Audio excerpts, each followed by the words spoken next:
I would like to say a few words about Neal Casal if I can. So I thank you for your kind attention.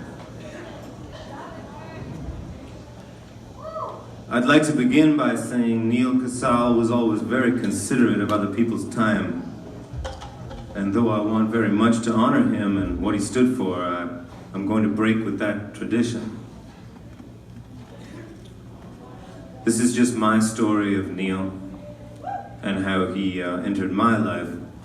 We all have our own, but this is mine. I first met Neal Casal in the winter of 2003 in the old shoe factory where I used to live in South Williamsburg, Brooklyn. I was just about to turn 20 years old. I was about to embark on one of my first national tours, opening for the English rock band Star Sailor. I was too young to rent a car and not confident enough on guitar to play before an audience alone. My manager at the time suggested Neal, both to drive the rental car and accompany me musically. We walked upstairs to my room, which was exposed to the rest of the apartment save for one wall. I had scrawled the words to Bob Dylan's Last Thoughts on Woody Guthrie on the wall, because that's what you do when you're 19 years old and you're trying way too hard to be taken seriously by guys like Neal Casal. We played some songs together. I was stunned by his laser precision harmonies and prowess on the acoustic guitar. He was the real deal. I immediately looked up to him. I thought to myself that if I worked hard and played my cards right, I could grow up to be like him. We laughed and joked around a bit, and we agreed that we would do the tour together. A few days later, we were headed to one of the first shows. We were driving from New York City to Canada and winding our rented sedan through the Pocono Mountains. Neal was DJing with his iPod, which contained an entire universe of music I had never heard before. I loved all of it. He would play a Fred Neil record or a Chris Bell song, and I would perk up and ask about it. He would say, "You haven't heard this? Oh, Rice, you need this record, man." He was correct. I did need them. The weather took a turn and a blizzard started blowing through the mountain pass where we were driving. We decided there was no going further and we agreed to stop at the next motel. Suddenly the car in front of us hit some black ice and flipped. I had never seen anything like this before in my life. Neal pulled the car over immediately, and before I could say anything, he was running up towards it. I followed behind him, very much afraid. Neal jumped into the snowbank where the car had landed upside down. He started talking to the family that was trapped inside. They were able to break a window. Neal helped each and every person out of that car and onto the shoulder of the road. He then crawled on his belly into the car, which was still running, and turned off the engine so it wouldn't explode. We waited with the family until the ambulances arrived. Everyone was okay, through some sort of miracle. Neal grabbed his camera from the back of our car and snapped a picture of me shivering like a child on the side of the road. This is the essence of Neal Casal. He was the hero of the story, but he definitely steered the focus away from himself and captured a moment for someone else. Flash forward, a couple years later, Neal and I were still playing together. We now had Farmer Dave in the fold, accompanying our acoustic guitars with his lap steel. All three of us sang harmony vocals.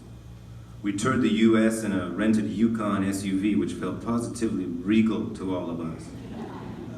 Dave brought along a jar of absolutely incredible weed from Mendocino, and it made the whole country sparkle as we moved through it.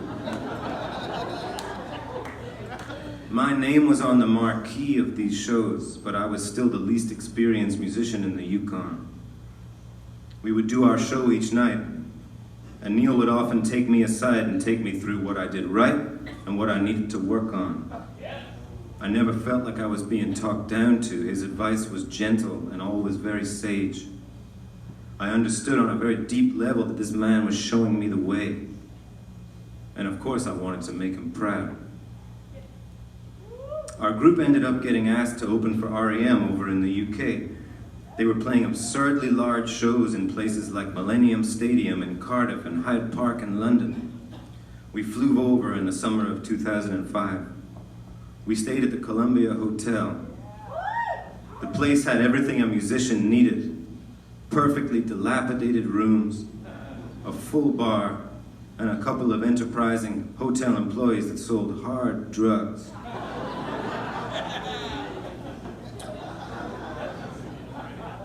We had arrived on the night of the Live Aid concert, where Pink Floyd were set to reunite for the first time in many years. We were standing outside the hotel, which borders Hyde Park, and heard the Floyd's crew sound checking. We could hear everything perfectly. We didn't even need fucking tickets. All we had to do was get the folks at the Columbia to open their giant bay windows in the bar, and we could listen to the show, cold pints in hand. There was one slight issue. Those of you who may have experienced English hotel hospitality know that the simplest request is almost gleefully denied. And musicians in particular are welcomed by staunch refusal and folded arms. The night manager at the hotel was a morbidly grumpy man named Douglas, and he refused to open the windows for us. He said, "You will have to watch the concert on BBC One. We have a television on top of the bar. That's where everyone else will be watching it." I will never forget Neal and Dave's impassioned pleas to Douglas about the historic significance of Pink Floyd reuniting in Hyde Park, and that it was surely something that all the hotel guests would enjoy, not just us. Their considerable charm melted old Douglas's heart. He opened the windows right as the concert started. Dave and I grabbed a handful of Trader Joe's trail mix, which we had enhanced by adding chopped up psilocybin and brought from Los Angeles. And the three of us sat by those big bay windows and took flight. It is one of the happiest memories of my life.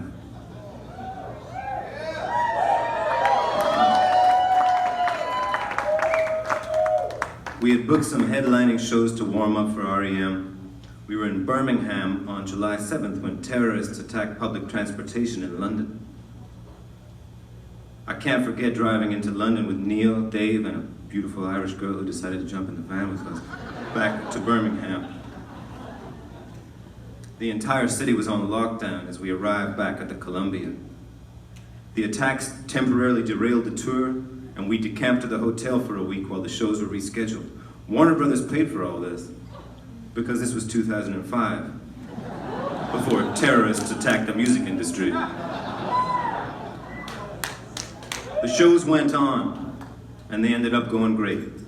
But mostly I was thrilled to be in the presence of my newfound older brothers. We became friends for life on that tour. The years went on, and Neal and I's friendship continued. He traveled more than anyone I knew, even for a musician. So our bond was often held together more by correspondence than the physical hang. Whenever something was good that was happening in our worlds, we would drop one another a line and encourage one another. I watched as he soared to new heights as a musician with the Cardinals. I watched him, Chris, and Adam build a CRB from scratch and form a whole new musical identity. When I heard Circles Around the Sun, I again felt that Neal was distilling himself in his music in a brand new way and creating a whole new world. I last saw Neal alive 2 years ago at the Duck and Dive in Malibu. I was grabbing a drink with my girlfriend and I saw Neal eating alone in the corner. I said to my girlfriend, "I want to take you over to this table because I want you to meet one of the great friends of my life." We walked over and embraced and caught up for an hour or so. We corresponded quite a bit since that night, but never in person. If I could be honest with you,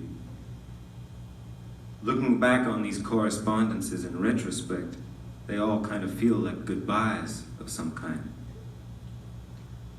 I knew that Neal carried a sadness with him, like so many of us do, but I did not know how much he was hurting, and I am grateful that he will suffer no more.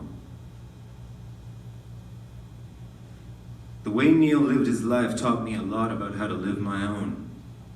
I can't think of a more profound gift. He was elegant, unpretentious, tough, and so kind.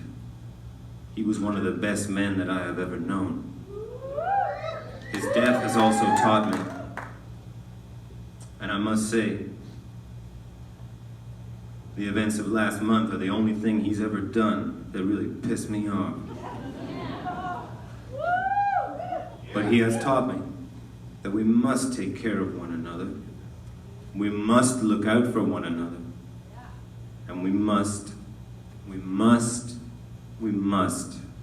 enjoy the good times. I love you, Neal.